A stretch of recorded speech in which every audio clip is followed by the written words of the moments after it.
Okay, good evening, everyone. Welcome to our 12th class of this intermediate English course. Buenas noches, saludo Danilo. Buenas noches. Good evening, Scarlett. Good evening, everyone. Good evening, Hello. Glennis. So, I expect that you are where I hope that you are right. Espero que estén bien, que hayan tenido un buen fin de semana. En el día de hoy, pues tenemos temas interesantes que vamos a estar viendo, temas importantes, algunas cositas que informarles. En esta semana estaremos subiendo a la plataforma la última práctica del módulo 1 ya, para empezar a trabajar con el módulo 2, y ustedes van a tener disponible para el viernes, el examen del módulo 1. Van a tener disponible el examen del módulo 1. Así que ya saben, tenemos eso por ahí. Y nada, vamos a ver cómo podemos avanzar lo más que podamos. Sabemos que hoy es un día festivo, pero como saben, la ventaja de la clase virtual es que podemos continuar sin ningún tipo de interrupciones. Y bueno, quien no puede estar, pues la clase siempre es grabada para que aquellos que no puedan estar, pues puedan verla en diferido. Pero debemos de continuar para mantenernos al día con el programa y así no retrasarnos.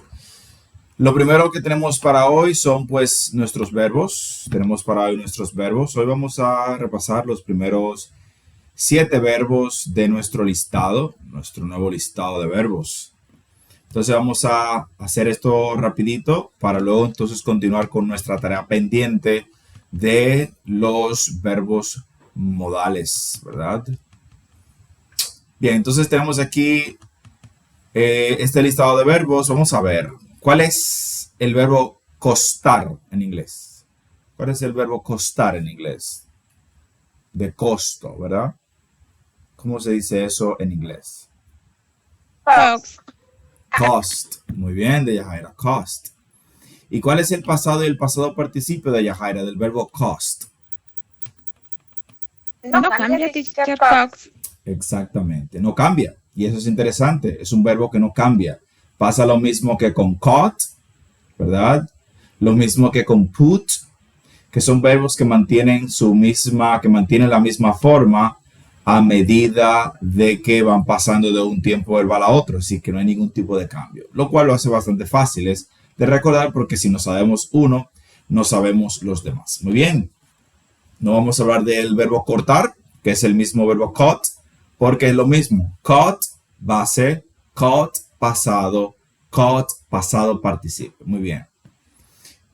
¿Cuál es el verbo cavar en inglés? El verbo cavar. Tell me, Glennis. Dig. Dig. Muy bien. ¿Y cuál es el pasado y el pasado participio de dig, Glennis? Dog. Ok. Dig, dog. Muy bien. Dig, dog. Yeah. Dig, dog, que es el verbo cavar. En sus tres Pero entonces me confunde con perro. Entonces, como yo entiendo que es, porque cuando yo estoy hablando es que me confundo, entonces, duck es perro. Entonces, ¿cómo es? Duck, Yeah. duck, ¿cómo es? ¿Cómo es esa parte? La pronunciación es prácticamente la misma. La diferencia es el contexto. Siempre recuerden que Estamos hablando, entonces uno habla de... es cuando usted está hablando. Lo mismo sucede, yo les explicaba el otro día el caso de harina y rosa, ¿verdad? Harina y rosa, que tienen la misma pronunciación. Harina se dice flour y rosa se dice flower, sin ningún tipo de diferencia. Entonces, es un asunto de contexto. Uno se va acostumbrando, créanme, uno se va acostumbrando. ¿Ok? Sí, porque así tenemos algunas palabras en español. que en el contexto que uno entiende de qué está hablando. Yo entiendo. Pero cuando uno cambia el idioma es un poquito difícil, porque el español, cuando el extranjero lo está explicando, que de cosas que también pasa igual y peor, y yo digo, gracias a Dios que sé el español, yo espero que en el otro idioma no sea tan difícil. Claro, o sea, sí. Si buscamos una pequeña diferencia entre uno y otro, pues tal vez ustedes la puedan percibir. En el caso de perro sería dog. En el caso de cavar sería dog. Dog, dog. Dog, dog. ¿Ok? Pero es una sutil diferencia. Es prácticamente lo mismo. No son exactamente iguales, es prácticamente lo mismo. Pero la mayor herramienta que usted puede tener es, pues, el contexto, ¿ok? Pero hay una ligera diferencia. Dog, dog. Dog, dog. ¿Ok? Muy bien. Entonces, seguimos. Déjame buscar mi listado aquí.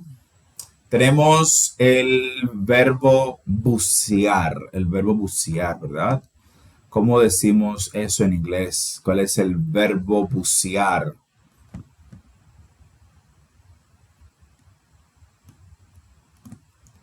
El verbo bucear. Tell me, Glennis.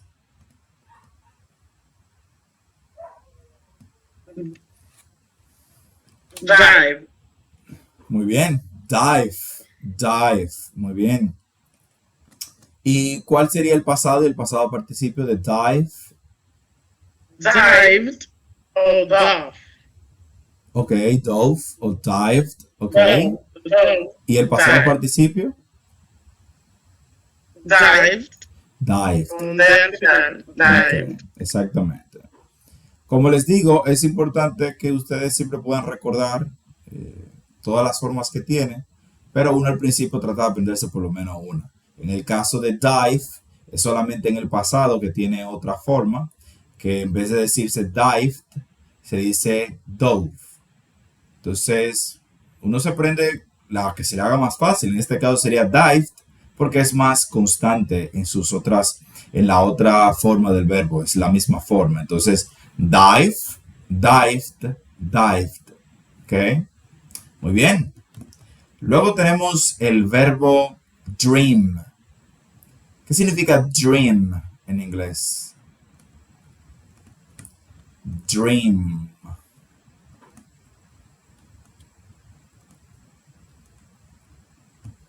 En el día de ayer en los Estados Unidos se estuvo celebrando el día de Martin Luther King, que tiene un discurso muy famoso que inicia así: I have a dream. Dígame, Danilo. Yo entiendo que es como sueño o soñar. Soñar, ya, soñar. Sueño es sleepy en inglés, pero soñar, la acción de soñar es dream. Dream. ¿Ok? Muy bien. Entonces, dream significa soñar. Y tiene su forma en pasado y en pasado participio. ¿Cuál es la forma pasado y pasado participio del verbo dream? Que tiene dos formas en cada versión, tanto de pasado como de pasado participio.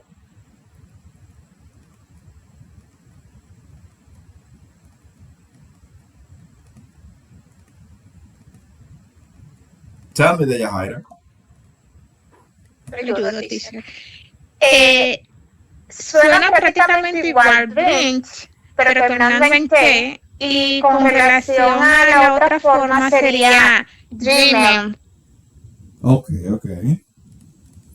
La pronunciación de la T sería, en el caso de la T sería dreamt, dreamt, y en el caso de la D sería dreamed, dreamed, ¿ok? Entonces, mientras que la que tiene la T se pronuncia dreamt, I dreamt en pasado o dreamt en pasado participio. En el caso de la que termina en D sería dreamed, dreamed, ¿ok? Ahí tiene la pequeña diferencia. Okay. Y nos queda por último, nos quedan dos verbos más, que sería el verbo cavar. ¿Cuál es el verbo cavar en inglés?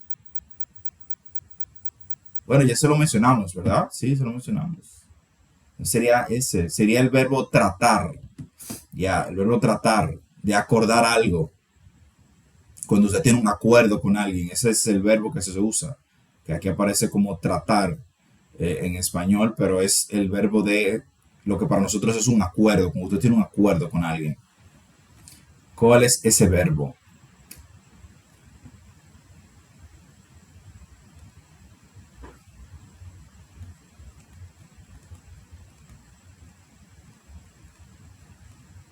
Tell me, Danilo.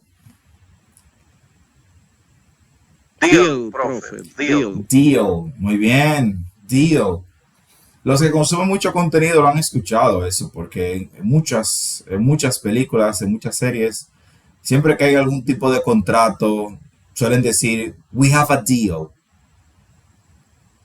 We have a deal. Tenemos un trato, we have a deal. ¿Ok? Y la forma pasado y pasado participio de deal es dealt, dealt. Deal. Yeah. Deal, dealt, dealt. Okay. Casi la misma pronunciación, profesor, ¿verdad? Se parece, pero aquí tenemos un sonido al final con una T, ¿verdad? La primera es deal, ¿verdad? Es una L al final. Mientras que en el caso del pasado participio es dealt. Dealt. Okay. I dealt with him. Por decir algo.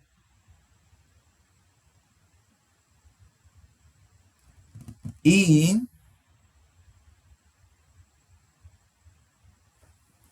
la última sería arrastrarse. Arrastrarse. ¿Cuál es el verbo arrastrarse en inglés? El verbo arrastrarse.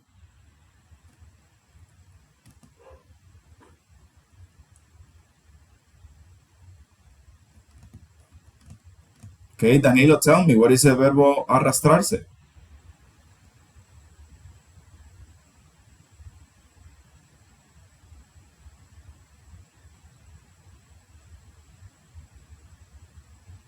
Great, profe, great. Crib. Muy bien. Ajá. Crib. Entonces tenemos crib, crept, crept, que sería el pasado y el pasado participio respectivamente. Entonces, chicos, ahí hemos visto los primeros 7 verbos. Cost, creep, caught, deal, dive, dive, dream. Los primeros 7 verbos. Para el próximo martes vamos a ver el verbo drink, drive, dwell, fall, feed, feed, feel, fight. ¿Ok? De nuevo. Drink, drive, dwell, fall, feed, feel, fight. Por eso es importante la terminación del verbo, porque fíjense cómo feed, feel se parecen, pero la terminación es distinta. ¿Ok? Feed, feel, feed, feel. Entonces, en la próxima semana vamos a estar trabajando con estos verbos, lo que significa que para la semana de arriba estaríamos trabajando con nuestro segundo quiz de verbos. Dígame, Danilo. Sí, yo tengo una pregunta, profesor. Yes. Nosotros como decir, principiantes en este idioma, a veces podemos confundirnos con una pequeña palabra, porque a veces las palabras son muy parecidas, como esa de dog, que se parecen bastante. Sí. Entonces, ¿qué podemos hacer? ¿Practicarla o qué usted nos recomienda? Porque realmente a veces uno se confunde muchas veces en la pronunciación. Ok. Lo primero es practicar la correcta pronunciación. Yo soy de los que se inclinan mucho con obsesionarse con la pronunciación lo más que uno pueda. Es lo que en mi caso yo hago. Trato de obsesionarme lo más que pueda con la pronunciación. Y a medida de que usted se va familiarizando con el idioma, usted va a aprender a entender qué palabras se está usando por el contexto, que es lo que más lo va a ayudar. Pero sí, primero es practicarlo, escucharlo. Por ejemplo, lo que más tenemos al día de hoy son fuentes para nosotros escuchar cómo se pronuncia correctamente una palabra. Al inicio del curso creo que yo les llegué a comentar que usted simplemente coloca, por ejemplo, quiero conocer la pronunciación exacta entre dog y dog. Si quiero saber cuál es la diferencia entre uno y otro, cómo se escucha. Ah, bueno, déjame yo colocar la palabra perro, dog, pronunciation, y ver cómo se escucha.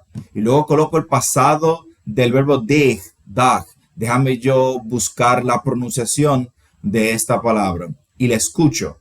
Y esos audios son hechos por nativos. Entonces se escucha como normalmente se debería de escuchar. Ojo, en la vida real, en el día a día, va a suceder lo mismo que sucede en el español. La gente no habla como está hablando Donald Trump al momento de dar su discurso. Muy pausado, muy controlado. Cada palabra está escrita, él está leyendo. La gente habla rápido, ¿sí? Y usted aprende a captar y a seguir el hilo de la conversación porque entiende de qué es que se está hablando. Pero igual, en algún momento puede pasar que usted no entienda una palabra. A veces yo estoy hablando con alguien en el español y yo no entendí qué fue lo que dijo. Yo le tengo que decir, oye, ¿qué fue lo que tú dijiste? Si repite de nuevo, está hablando muy rápido, no entendí, o hablaste muy bajito, pasó una guagua. Si nos pasa en español, o yo no sé el significado de una palabra, o yo pronuncio una palabra en español de forma incorrecta, ¿verdad? Esas son cosas que van a pasar también en el inglés, que es un idioma que no es el nuestro. Pero si uno practica pronunciarlo y escucha, busca la pronunciación correcta de esas palabras, pues es más fácil cuando usted le escuche que su cerebro detecte qué fue lo que dijeron. Dígame, Danilo. No, en ese mismo contexto, yo voy a decir que realmente, ya cuando uno tiene un poquito de conocimiento, a veces uno puede confundirse, por ejemplo, con una gente que ya, como usted, que domina perfectamente y quizá uno se confunde en la pronunciación, porque quizá como usted ya tiene el dominio, y también a eso me refiero. No sé si me comprende la pregunta. Sí. Alguien anoche hablaba de eso también en el curso de ayer, y hablaba con otra persona en el día de ayer precisamente de ese mismo tema, y es que su oído se acostumbra, ¿sí? Su oído se acostumbra. ¿Cómo se lo puedo explicar?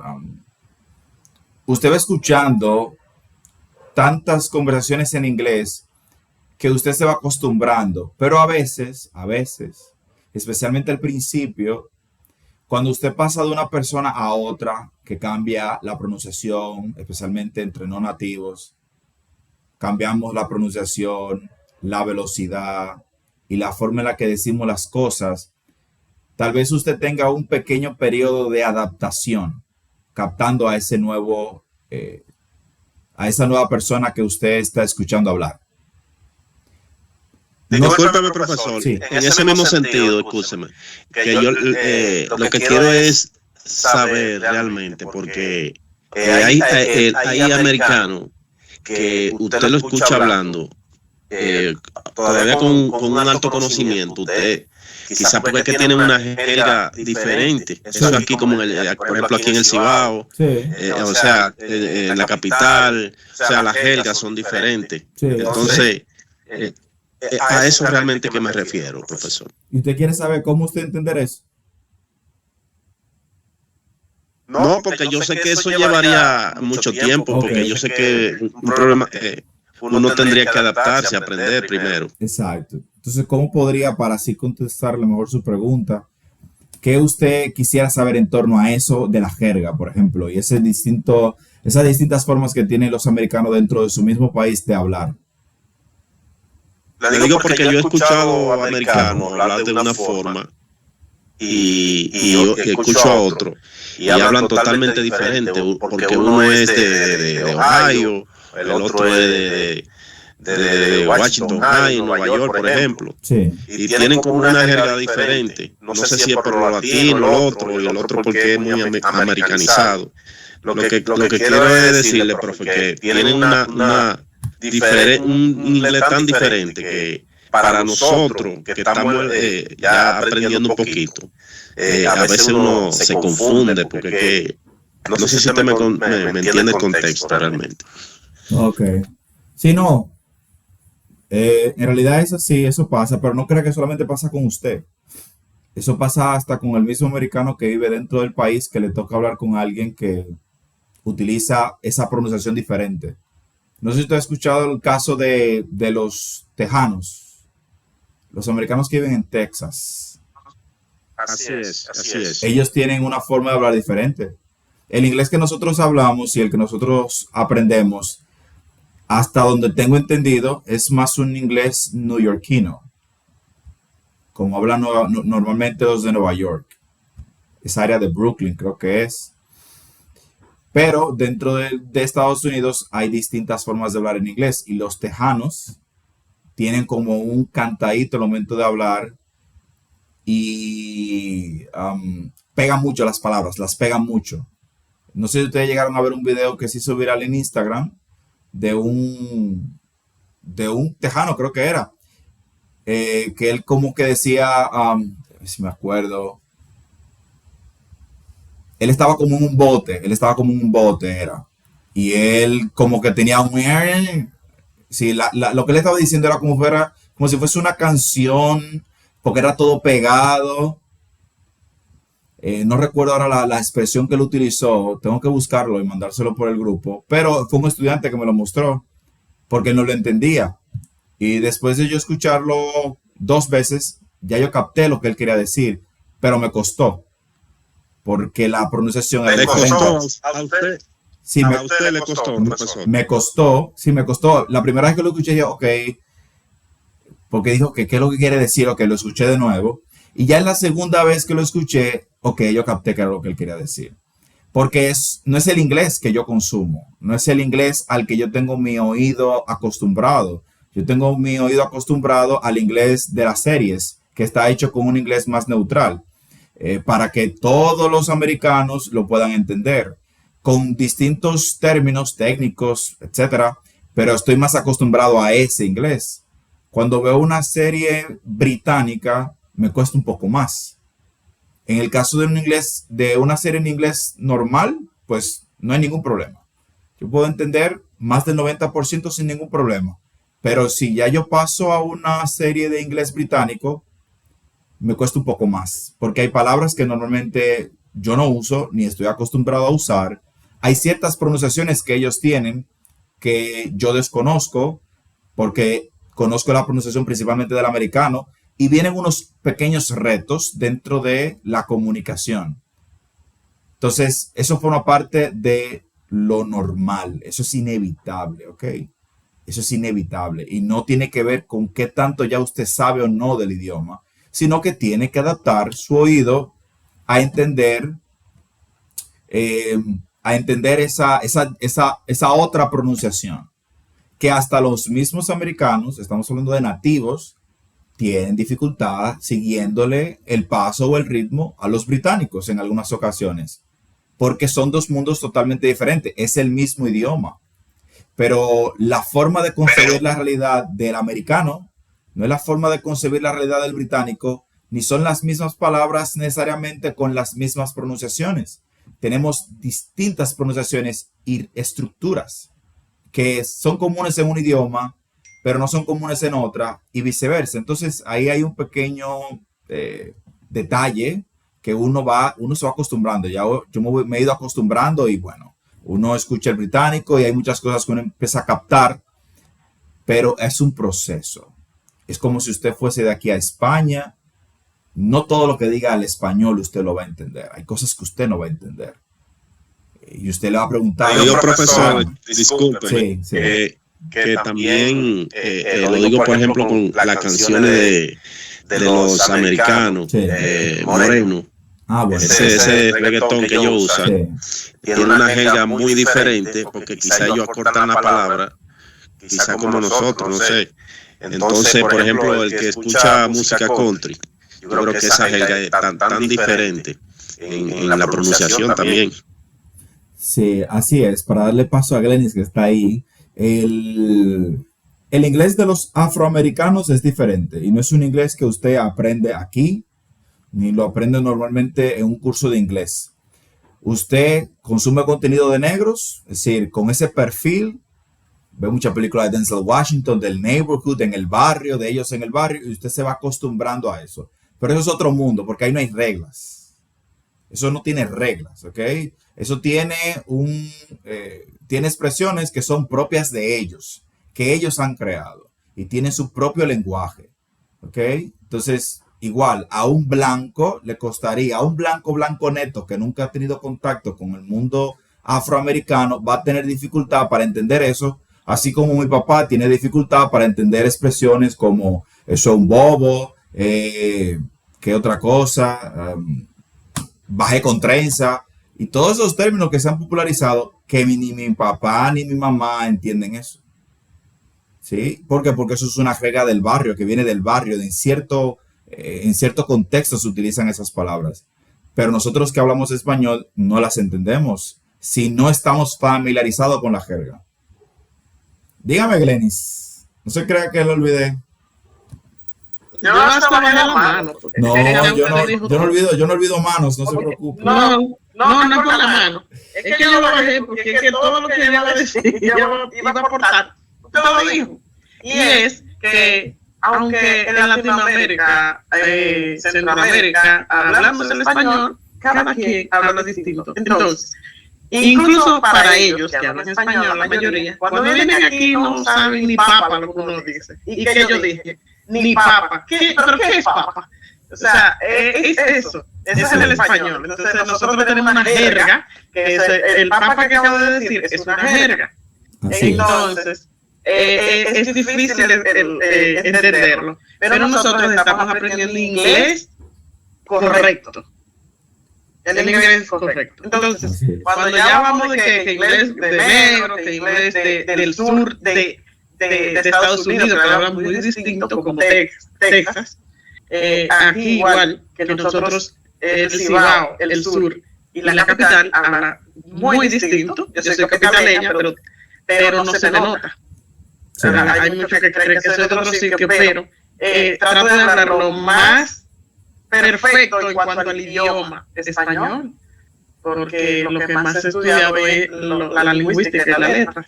Sí. Pero es lo que le digo, cada isla, cada país habla distinto el mismo idioma. Y eso es lo que confunde. A mí me confunde bastante. Porque cuando la prima mía habla con una jerga y que yo digo, yo estoy estudiando inglés, pero yo no te entiendo a ti nada. Y es que ella habla, quizás para mí, muy rápido, habla muy rápido ella. Entonces, yo no le entiendo nada. Yo trato de entender el idioma correcto que estoy estudiando. Pero a ella yo no le entiendo nada. Porque ella habla un idioma del barrio, de lo que creció, pero no fue que estudió eso. Sí, imagínate. Quizás eso, ella y yo entiendo que nunca nos vamos a entender. No, realmente sí se podrían. Pero ahí está la barrera. Usted podría llegar a entenderla a ella cuando usted avance, porque recuerde que, como le decía anteriormente, yo le digo, háblame despacio, por favor. Sí, eso sí, háblale despacio. Que le hable a usted despacio sería una ayuda, pero usted se va a acostumbrar. Son muchas cosas, porque se nos iría la noche, ¿verdad? Hablando de las distintas cosas que yo he visto que funcionan y que le ayudan y que le suman, pero para no enfocarnos únicamente en esa parte, ni explayarnos en eso solamente, simplemente le digo, usted se va a acostumbrar. No lo vea como una limitante, sino como una forma de crecimiento. Porque el americano común y corriente no habla con el nivel con el nivel gramatical que usted está aprendiendo aquí. Si los errores comunes que nosotros solemos cometer al momento de hablar, también lo vamos a encontrar de aquel lado, porque yo los detecto hasta en las películas, esos errores. Cuando el personaje que se encuentra en la película es un personaje de bajo estatus social, el idioma y el inglés de esa persona es incorrecto. Y uno lo puede detectar cuando uno dice, "Oh, pero eso no se dice así, eso tampoco se dice así, pero es a propósito porque es así que él habla." Sí, es así que él habla. Entonces, ese tipo de cosas uno las aprende a detectar en las películas, en las series, y luego cuando habla con americanos que no tienen el conocimiento que uno tiene de la gramática, porque uno, como no es de allá, la tiene que tener bastante fresca aquí en su mente, cómo se dice cada cosa, pues uno va a encontrar errores que ellos cometen bastante. Pero es como normalmente ellos hablan de manera muy, muy informal. El otro día en el gimnasio hablaba con un americano nativo que está aquí y yo utilicé una expresión con get. Los que le han dado seguimiento al inglés saben que los americanos usan get para todo. Get para llegar, get para obtener, get para recibir, get para ir a un lugar, get para... Sí, todo get. Y él me decía, el get es informal. Los americanos lo usan, pero eso es informal. ¿Ok? Y él, como él es un americano súper formal, de estas personas que son muy estrictas con la gramática, él me lo impide. Cuando él y yo estamos hablando, yo no puedo utilizar inglés informal. Yo tengo que mantenerme siempre con la formalidad. Y el otro día, escuchen bien, el otro día yo le hice una pregunta a él utilizando inglés informal y él no sabía lo que le estaba preguntando. Y yo tuve que reestructurársela y decírsela formalmente. Porque él, por el área en el que él se desarrolló, él no está familiarizado, no le llega rápido a la informalidad. Y él se sorprendió porque normalmente cuando yo hablo con él, yo hablo formal. Y yo utilicé una expresión informal. Y él me dijo, oye, duré ahí un segundo, ok, yo sé lo que tú me estás diciendo, pero no estoy familiarizado con ese tipo de expresiones porque yo no las uso tampoco. Entonces, es para que vean, es decir, no es un asunto de usted porque usted está aprendiendo. Sí es un elemento, una variable que porque usted está afuera le cuesta un poco más, pero el que está dentro igual le cuesta cuando están hablando con ese nivel de informalidad o un inglés al que él no está acostumbrado. ¿Sí? Entonces, yo lo que sí siento es que en el caso de los estudiantes, al principio, me pasaba a mí también, uno suele engrandecer mucho el problema de la comprensión, y no suele compararlo y verlo desde la óptica de su propia realidad, que era lo que mencionaba Glenis anteriormente. Cada vez que usted crea que eso se está convirtiendo en un monstruo gigante, el asunto de la comprensión, recuerde que es algo normal que si usted escucha a una persona con un acento diferente, le va a costar un poquito. Siempre. Al principio, en lo que usted se adapta. Luego de que ya ese sonido esté registrado aquí, ya no importa las veces que usted lo escuche, usted lo capta inmediatamente porque ya usted está acostumbrado. Y así usted va incorporando distintos acentos y formas de hablar en inglés. Y habrán personas que le dirán, oye, yo nunca he entendido a esta persona de aquel lado del país, que yo hablan de una forma que yo no entiendo. Y él nació allá, pero que no lo entiendo. Entonces, eso es normal. Así que no, como dicen en inglés, don't beat yourself up. Sí, no se maltrate. Sí, es algo normal. Lo que sí, haga el esfuerzo siempre de tratar de comprenderlo lo mejor posible. El otro día me pasó algo así también. Yo empecé a ver una serie de adolescentes. El contexto son adolescentes. Y en el primer episodio yo empecé a escuchar y dije, óyeme, hay muchas cosas aquí que no estoy captando. Y luego cuando lleva por el segundo, cuando inició el primer episodio, en la primera parte del primer episodio, pues yo veo las series, ¿verdad?, sin subtítulos, para solamente enfocarme en escuchar. Porque los subtítulos, en la vida no hay subtítulos, ¿verdad? En la vida solamente se escucha. Entonces ya simplemente la veo sin subtítulos y voy escuchando. Normalmente no tengo ningún tipo de dificultad en esa parte ya. Pero aquí noté la dificultad. Y, oye, qué diferente es, porque como son jóvenes, están utilizando otras expresiones que no son las que yo estoy acostumbrado a usar. Aquí hay un inglés muy informal. Estamos en el mundo de la informalidad. Estamos entre jóvenes, ¿verdad? Entre adolescentes. Pero ya a mitad del primer episodio, ya mi oído se iba adaptando. Y ya pues todos los episodios sin ningún problema. pero me costó los primeros minutos adaptarme a qué era lo que estaban diciendo. Y aparece una que otra palabra que no sé qué significa y yo pues busco la palabra. Yo trato de no ser vago con eso. Yo escucho una palabra, no la entendí. Bueno, yo lo pauso, pongo los subtítulos. ¿Qué fue lo que dijeron? Ok, fue esta palabra. ¿Qué significa esa palabra? Voy y la busco. Ok, y así voy incorporando más vocabulario, pero siempre hay un nivel de reto y eso es bueno. Eso no es malo, porque ahora yo conozco otra forma más en términos de sonido, de pronunciación del inglés. Así que... Eso nos pasa, y ya para terminar, con los adolescentes ahora mismo, que siempre tienen una palabra nueva. Que yo digo, wow, pero yo fui adolescente los otros días y ya yo no entiendo nada. Exactamente. Por ejemplo, y es español. Igual a uno dice, acá, ¿qué es lo que están diciendo? Entonces, es normal eso, chicos. Es normal. Ok, entonces vamos a ver. Una relación muy interesante. Tenemos esto aquí, vamos a hacerlo rapidito, este ejercicio en el que tenemos que elegir, ustedes tenían que elegir uno de los dos verbos modales aquí arriba, elegir el que mayor sentido tenía en el contexto. Entonces tenemos el primero, you blank space pack too many clothes, you won't have room to bring back any gifts. ¿Cuál será la respuesta? You don't have to or shouldn't.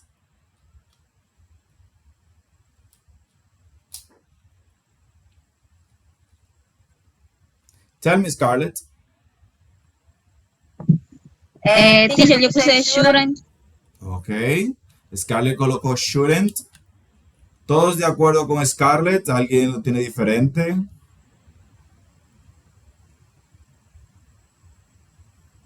Ok, aquí veo una segunda mano. ¿Alguien levantó la mano? ¿Quién fue que levantó la mano? Teacher, yo, de acuerdo con Scarlett. ¿Usted está de acuerdo con Scarlett? Ok, muy bien. Yes. Ok, entonces la respuesta correcta es shouldn't. Muy bien. You shouldn't pack too many clothes. You won't have room to bring back any gifts. ¿Por qué es shouldn't? Porque estamos haciendo una recomendación en lo primero. Tú no deberías de empacar tanta ropa. Tú no tendrás espacio de traer regalos. Es decir, no te quedará espacio para traer regalos. No es don't have to, porque recordemos que don't have to es cuando algo no es necesario. Por lo tanto, si algo no es necesario, no debería de haber una consecuencia si yo decido o no hacerlo, porque no era necesario, ¿verdad? Entonces, aquí sí hay una consecuencia. Si yo empaco demasiada ropa, no podré traer regalos. Entonces, es algo que sí tiene importancia. Es algo que sí es necesario que lo tome en cuenta, porque habrá una repercusión. Cosa que en el caso de don't have to, no es. ¿Por qué? Porque es que no es necesario. Y por lo tanto, lo haga o no lo haga, no trae ningún tipo de repercusión. Muy bien, number 2. You blank space carry identification with you. It's the law. Must or should?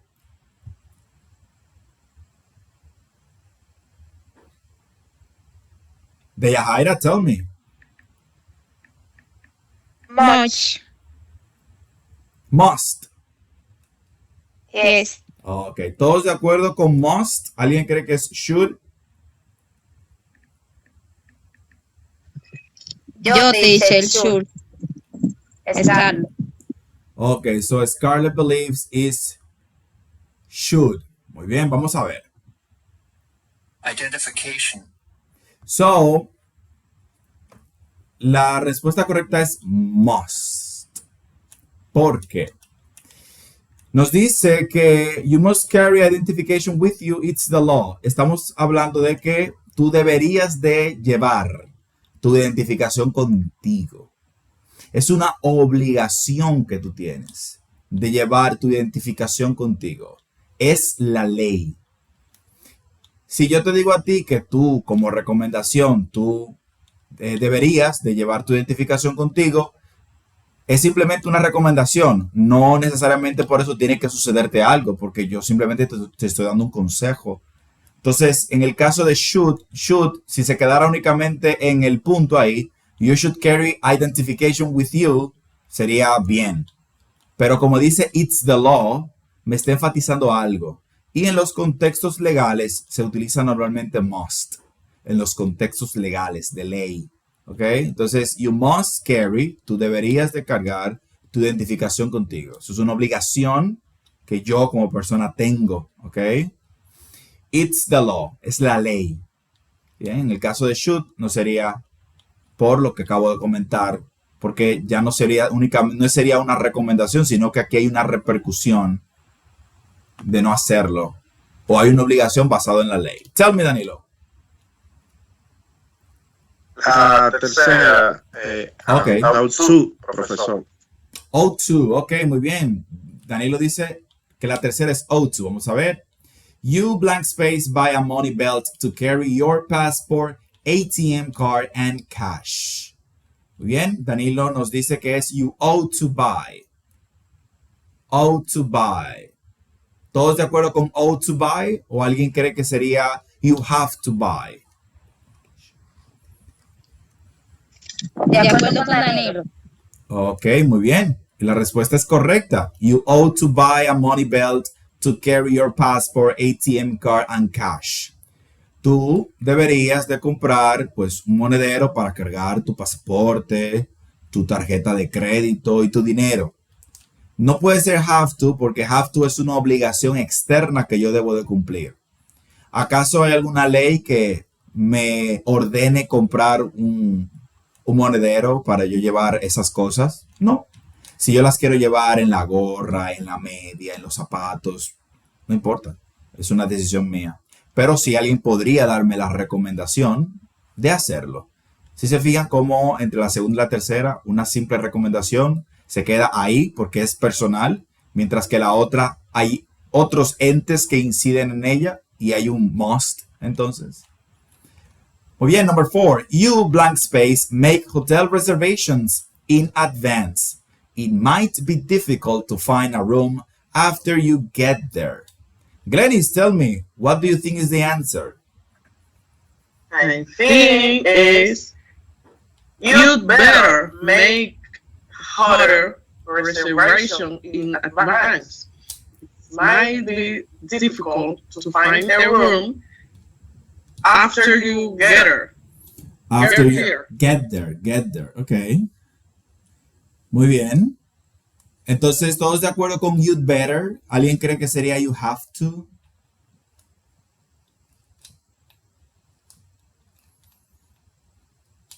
Muy bien.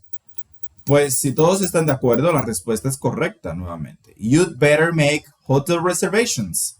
Tú deberías de hacer, ¿verdad?, reservaciones del hotel por adelantado. Podría ser difícil encontrar una habitación después de que tú llegues allá.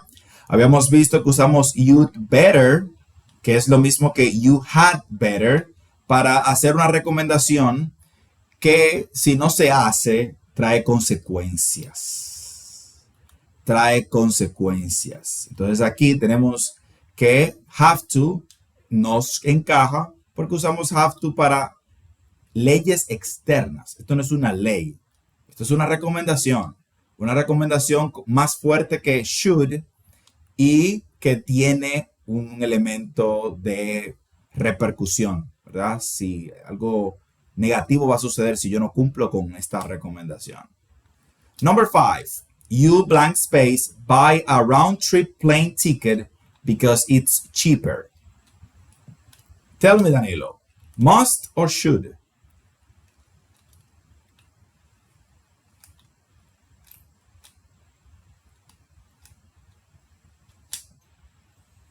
Are you there, Danilo? Must or should? Sure. Should.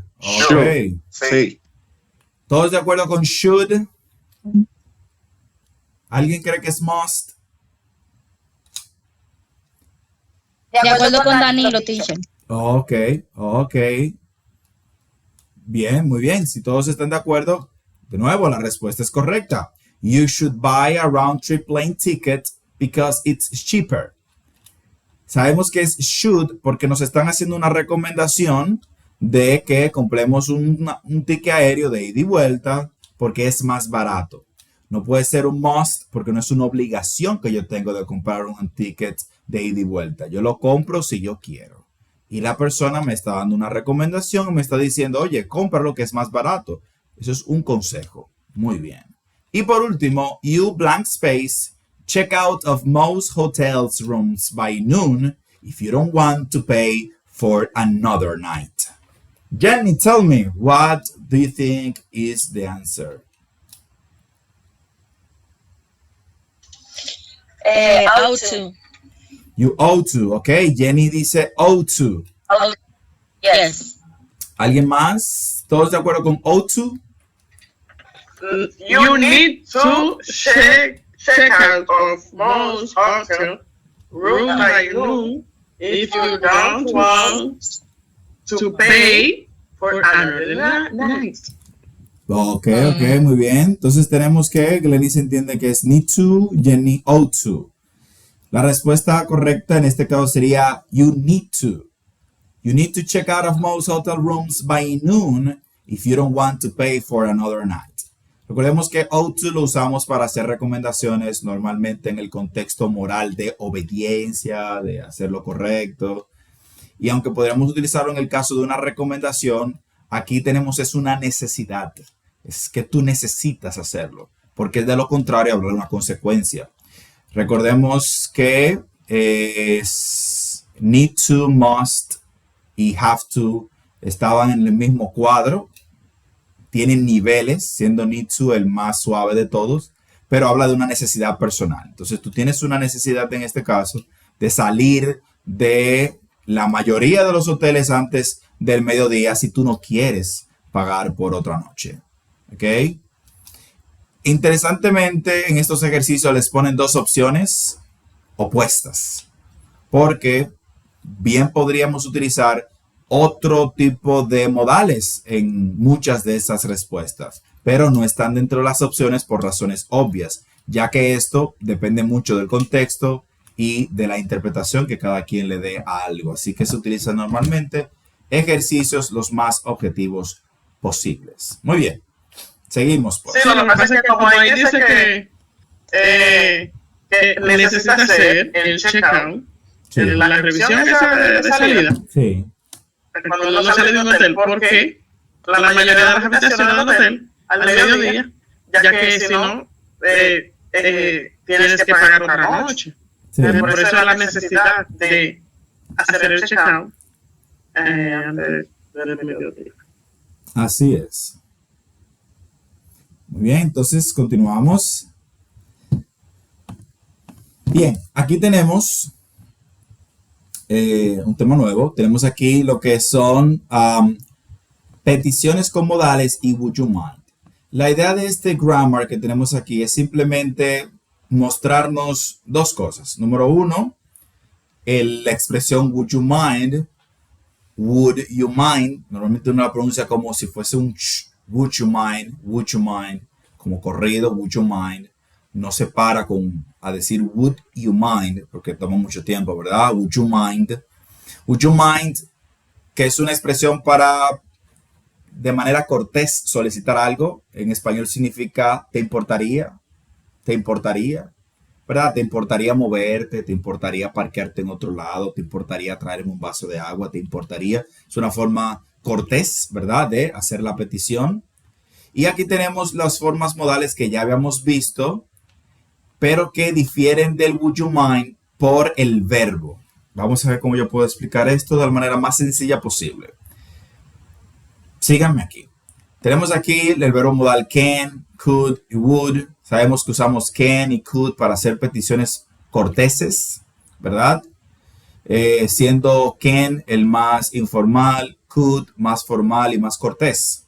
Y normalmente cuando tenemos un verbo modal en una pregunta, en una afirmación, el verbo que sigue después del verbo modal, porque los verbos modales son auxiliares, necesitan articularse con otro verbo, el verbo siempre va a estar en su forma base. Can you keep? Nunca voy a tener un verbo después de un verbo modal que tenga ing o que tenga ed. No, siempre va a ser en su forma base, siempre. Por eso vemos could you turn, el verbo en su forma base, y would you please park, el verbo en su forma base, ¿ok? Todos los verbos aquí están en su forma base. ¿Por qué? Porque la regla de los verbos modales, de todos los verbos modales, es que los verbos después del verbo modal se mantienen siempre en su forma base. Ahora bien, en la expresión would you mind, luego de la expresión would you mind, siempre viene un verbo en gerundio. Esto es importante porque en su examen final, el examen que le da el Infotep, esto era a lo que me estaba refiriendo el otro día cuando les dije que aquí tenían un punto más. Pues esta pregunta está tal cual en el examen del Infotep con el would you mind. Le ponen varios verbos, uno de los verbos está en gerundio, sin ninguna preposición, sin to, sin nada, simplemente el verbo, y esa sería la forma correcta, porque siempre que vemos la expresión would you mind, lo que sigue después de mind es un verbo en ing. Ok, vamos a aclarar algo rapidito también. No siempre, se lo mencioné cuando vimos el presente continuo, no siempre que yo veo un verbo con ing estoy frente a un verbo en presente continuo. Ok, ing en inglés se usa para convertir un verbo en un sustantivo, como es el caso de ahora, y lo utilizamos también para convertir un verbo en un adjetivo. ¿Ok? Es decir, que yo puedo ver un verbo en ing y podría ser presente continuo, con ing y podría ser un sustantivo, y con ing y podría ser un adjetivo. ¿Ok? Los tres. ¿Cómo yo diferencio el presente continuo de los otros dos? Siempre que sea un verbo con ing que esté en presente continuo, yo voy a tener la presencia del verbo to be. I am working. Esto es presente continuo. She is working. Esto es presente continuo. I am, verbo to be. She is, verbo to be. Seguido de un verbo en ing, eso es presente continuo. En todas las partes del mundo donde se estudia inglés, eso es presente continuo. Bien. Ahora bien, cuando yo tengo, por ejemplo, would you mind keeping? Si ustedes miran la estructura, would you mind keeping? Yo aquí no tengo verbo to be, ¿ok? Por ese lado ya yo voy deduciendo que esto aquí no está en presente continuo. Y por otro lado estoy viendo que tengo aquí ya un verbo, would you mind. Mind es un verbo, would you mind. Y luego tengo aquí otra cosa que tiene ing, que es un verbo, pero que algo ha pasado con este verbo. Y es que este verbo ha dejado de ser una acción para convertirse en un sustantivo, en un nombre de algo. En este caso, describiendo la acción que es mantener. Would you mind keeping? ¿Te importaría mantener tu gato dentro? ¿Ok? Entonces, cuando hablamos de gerunds o gerundios, nos estamos refiriendo a esto.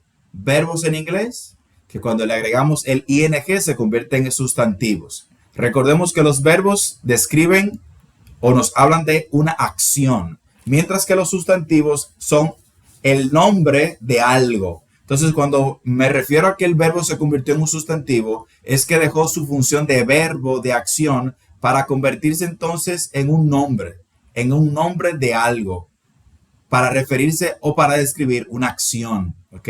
Ya no como verbo, sino como acción. No como verbo, sino como sustantivo, perdón, describiendo la acción.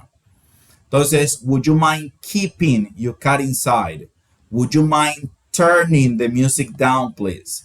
Would you mind not parking your car in my space?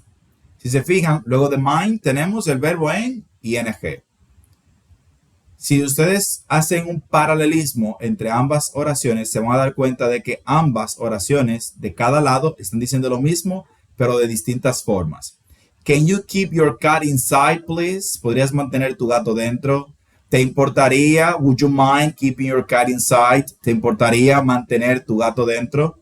Si se fijan, es lo mismo. Lo único que aquí, si uso can, la regla es que el verbo se mantiene en su forma base. Si hizo would you mind, la regla es que el verbo se queda en o se coloca en ing. Tal cual. ¿Se entendió esa parte ahí? Eso va a estar en el examen. Yo les puedo poner un completa con would you mind, ponerle 4 opciones abajo y ponerle keep, to keeping y keeping. Usted ya sabe que es el verbo en gerundio sin el to. Déjame yo ponerlo por aquí para que por si acaso alguien no me está siguiendo lo que estoy diciendo. Vamos a decir que yo pongo algo así, ¿verdad? Would you mind your cat inside? Lo que me conocen saben que yo debo poner esa misma cosa que está ahí arriba porque yo conozco, ¿verdad? Como qué hacen a veces, qué hacemos nosotros los estudiantes. Entonces, would you mind, raya, your cat inside? Le pongo aquí abajo, le pongo esta opción, le pongo esta opción, le pongo esta otra opción, aquí, y luego le pongo esta opción. ¿Cuál de todas sería la respuesta correcta a colocar aquí? ¿Quién me dice? El número, díganme. La 1, la 2, la 3 o la 4. 1, 2, 3 o 4. La 4, profe. La número 4. La 4. Muy bien. ¿Por qué les pongo esto? Esto es un gancho. ¿Ok? Esto es un gancho. Nunca voy a tener esto. To keeping. Porque el to se utiliza en inglés para mantener el verbo en su forma infinitiva. Esto es lo que se llama infinitivo en inglés. Déjame yo quitar la cosa aquí. Ponérselo nada más to. Cuando yo tengo la preposición to, es que no pertenece a ningún otro verbo, como el caso de ought to, que el to pertenece al ought. Eso es diferente. Pero como yo tengo el to por sí solo, seguido de un verbo, se llama forma infinitiva. Entonces, esto no es infinitivo, esto es gerundio. Entonces, no puedo tener to y keeping juntos. Entonces, si usted ve to keeping, no venga y lo ponga, pues bueno, el profesor dijo que era gerundio. Eso no es gerundio, eso no existe. Eso to keeping, eso no existe. Es keeping. Would you mind keeping? Sin intermediario. Porque otra cosa, este keeping ya no es un verbo. Es un nombre. Y el nombre no va a tener el to. ¿Verdad? Entonces, para que lo tengan pendiente, si les sale, que le va a salir en el examen. No voy a decir si le sale, le va a salir. Entonces, si usted ve que le sale una pregunta con un verbo modal, can you, siempre recuerde, el verbo que voy a elegir, si me salen estas mismas 4 opciones y tengo can aquí en la pregunta, ya yo sé que voy a utilizar el verbo en su forma base, keep. Donde quiera que vea un verbo modal, es keep. En el caso de would, hay una excepción porque mientras que would es un verbo modal, luego del pronombre, él tiene otro verbo que no es un verbo modal. Y entonces sí puede ser seguido por el keeping. Pero en el caso de estas oraciones que están aquí, estas preguntas, no hay un verbo intermediario, ¿ok? Sino que este que está aquí se está articulando con este directamente. Mientras que este keeping se está articulando con mind, no con would. ¿Se entendió eso?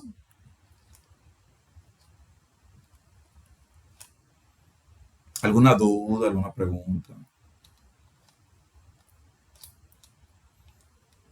Ok, muy bien.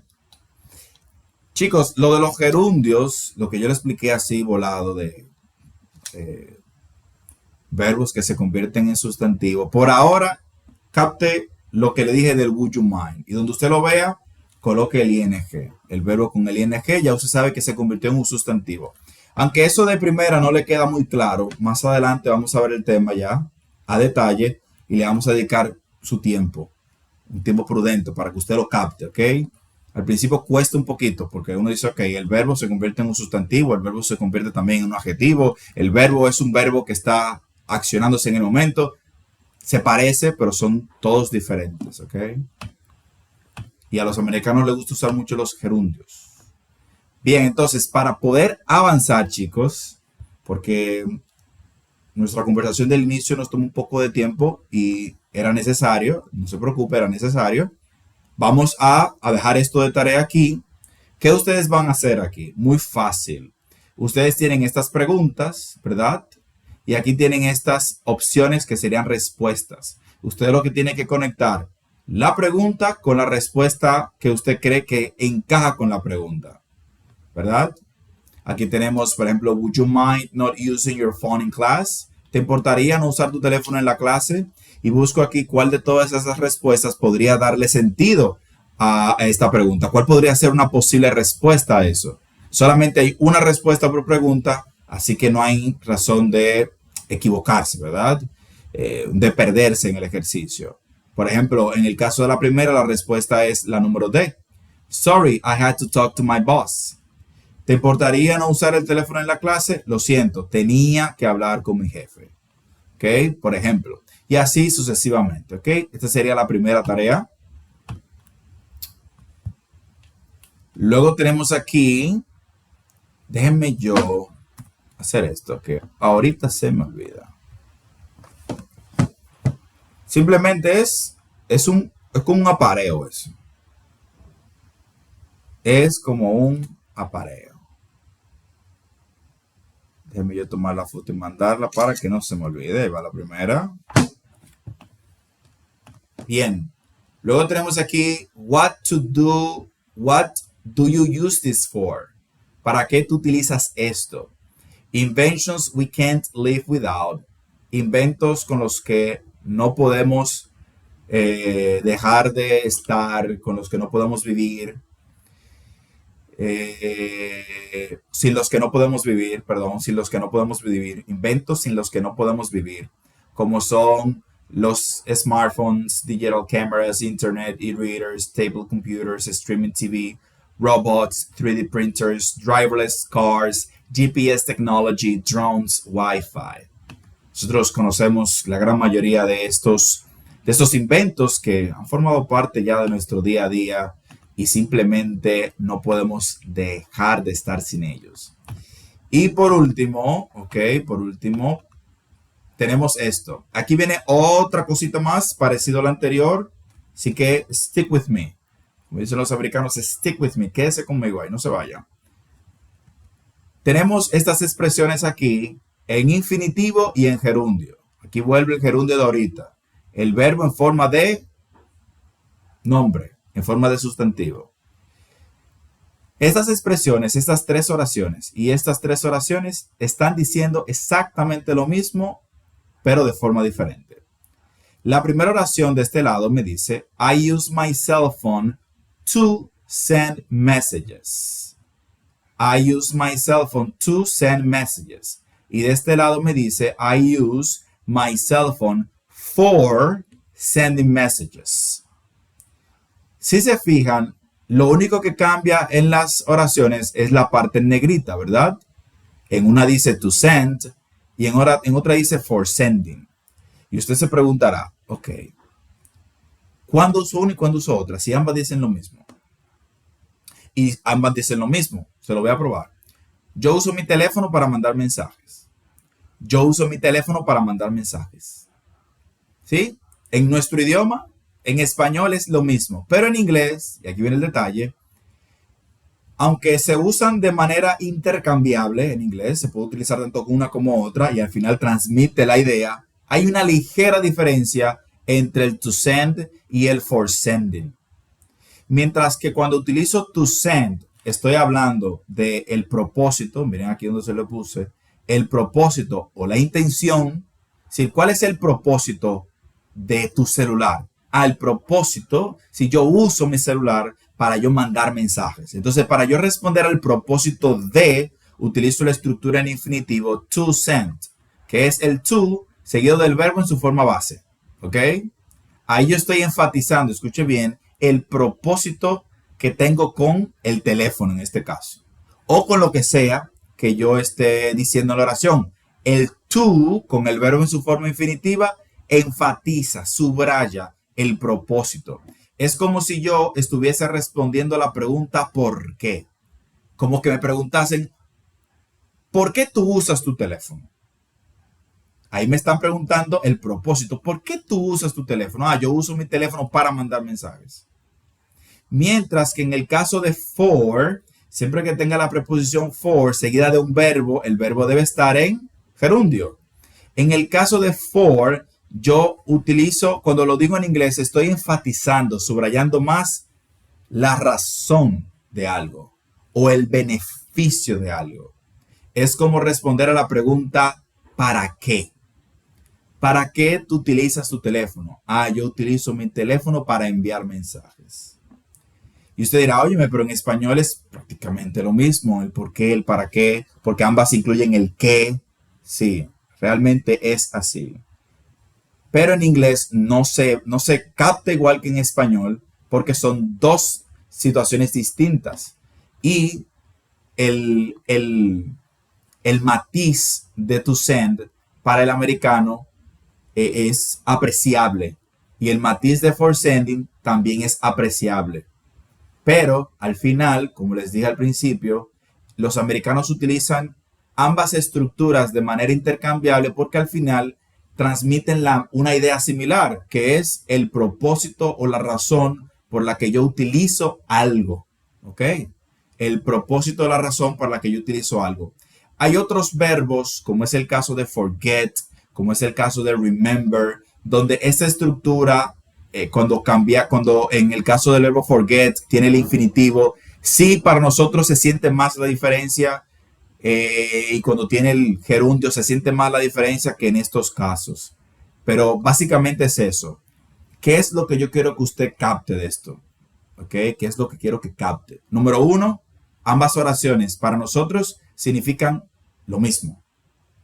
En el caso de nosotros. Así que para usted usar uno o la otra le da igual en este caso.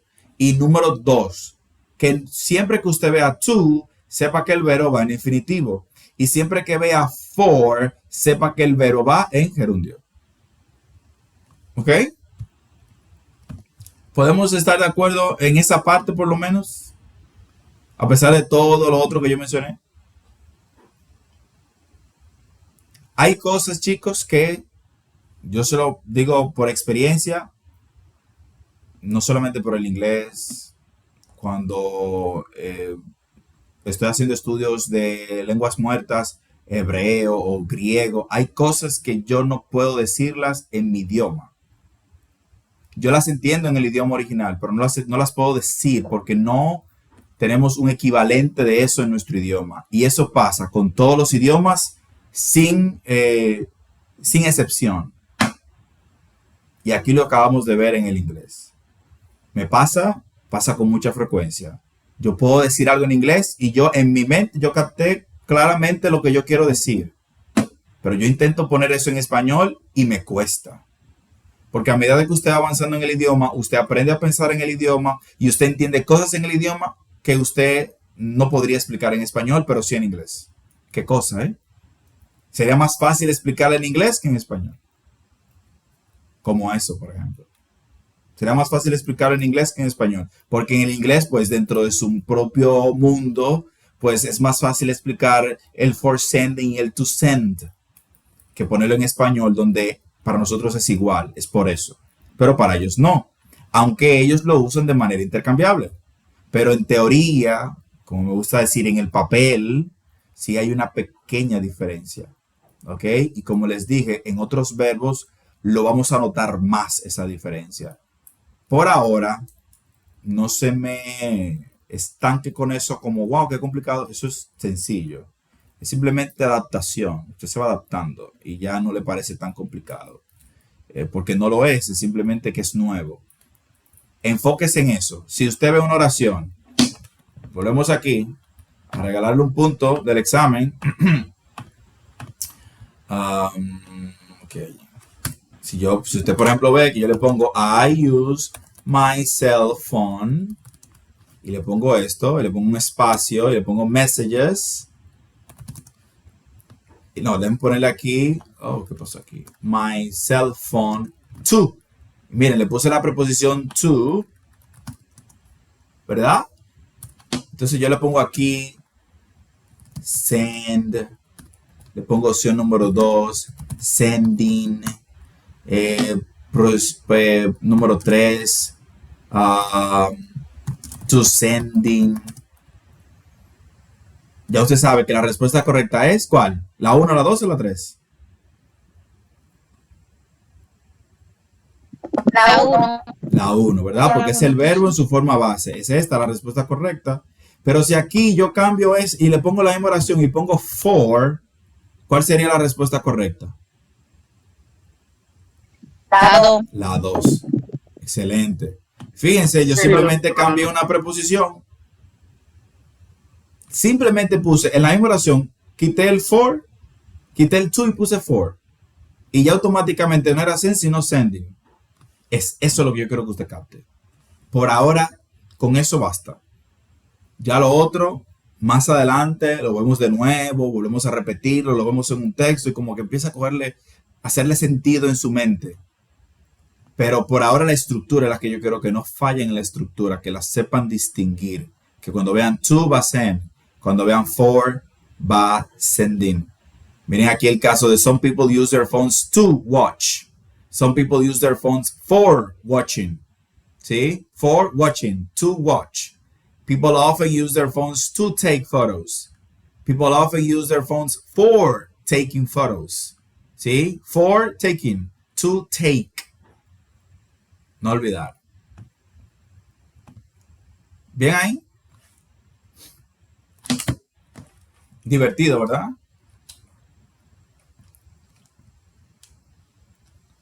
Ok. Bien, entonces, última tarea. Ustedes tienen aquí estas oraciones. Esta es la segunda, ¿verdad? La junta la foto ahora mismo. Tienen aquí estas oraciones. Y tienen la columna A y la columna B. La columna A se puede conectar con la columna B de con distintas oraciones. Es decir, hay más de una opción. Por ejemplo, many people use tablet computers. Mucha gente utiliza las computadoras o las tablets. Computadoras, ¿verdad? Mucha gente utiliza las computadoras para learn languages, para aprender idiomas, make video calls, para hacer videollamadas. Por ejemplo, estas dos. Porque make car parts, no podemos hacer partes de carro con tabletas o tener direcciones. Puede ser que sí, con una tablet la usemos para buscar direcciones. Ok, esa podría ser otra. Para realizar acciones peligrosas, no creo. Buscar criminales, no creo. Pero tenemos aquí 3 posibles opciones. Entonces la idea es que usted conecte esta oración con una de estas que tenga sentido utilizando to o for. Por ejemplo, vamos a decir la primera. Yo vengo aquí y digo many people use tablet computers. Vamos a decir para aprender idiomas.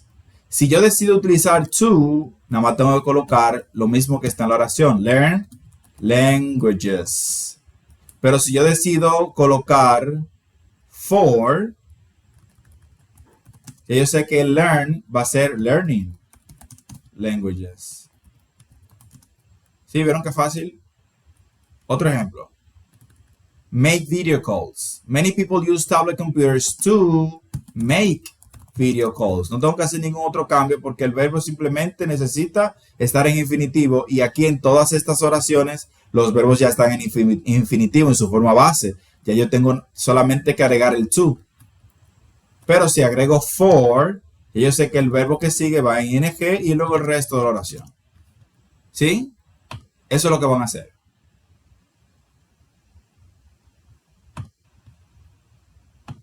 ¿Bien ahí?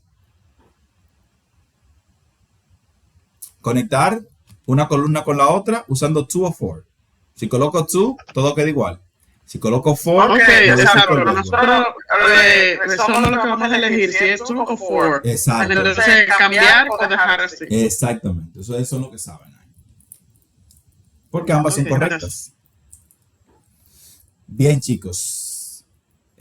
Lo vamos a dar hasta ahí. La clase del jueves va a ser también sumamente interesante, como siempre, con temas de interés. Entonces, tienen 2 tareas. Traten de llegar a tiempo para que nos rinde el tiempo y poderle sacar el mayor provecho posible. Tenemos que ver esas 2 tareas y muchas cosas más. Entonces, ya saben, la clase va a estar disponible en el día de mañana. Vayan preparándose para su última práctica y su examen que va a estar también esta semana. Sí, van a estar con cosas interesantes que hacer del curso. Dígame, Scarlett.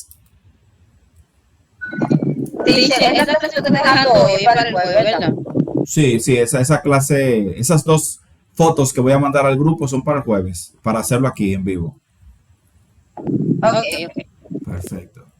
Chicos, si no hay ninguna otra pregunta, pasen muy buenas noches. Have a really good night. And see you on Thursday. Nos vemos el jueves, Dios mediante, a las 7:30. Bye. Bye. Bye, teacher. Bye. Bye. Bye.